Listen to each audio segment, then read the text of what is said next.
করেই যাচ্ছি, কোনো কাজের সন্ধানও পাচ্ছি না। আমি শুনেছি আজকে নাকি আমাকে মহারাজ ডাক করেছে, যাই দেখি ওই মহারাজের কাছে গিয়ে হয়তো কোনো কাজের সন্ধান পাবো, তাহলে আমাদের সংসারটা ভালোভাবেই চলে যাবে।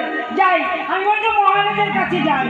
এই দাসী, আমি তোকে ডেকেছি কারণ কারণ একটি কাজ তোকে করতে হবে দাসী। মহারাজ, 20 নম্বর কারাকক্ষে যে বন্দিনী রয়েছে সত্যবতী, সেই সত্যবতীকে খাবারের সঙ্গে কালকে উটের বেশ মাত্রার খাবার খাইয়ে সেই সত্যবতী এবং সত্যবতী গর্ভজাত সন্তান দুটোকেই নিঃশেষ করতে হবে তোকে। না মহারাজ, না, আমি পারবো না মহারাজ, আমি পারবো না। আমি যে একটা মা, তা তো মা হয়েই তার এই শিশু সন্তানকে আমি কেমন করে শেষ করবো? আমি আর পারবো না মহারাজ, আপনার আদেশ আমি এই দাসী,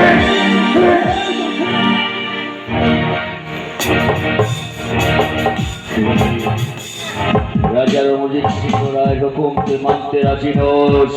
তুই যদি আমার হুকুম পালন না করিস তাহলে মনে রাখিস তোর তোর স্বামী সন্তান দুটোকে আমি কেটে কুচি কুচি করে ভাসিয়ে দেবো ওই সাগরের জলে। বল তুই পারবি কিনা? মনে রাখিস, ঠিক বিজয় বীর রাজা রণজিৎ সিংহ রায়ের হুকুম।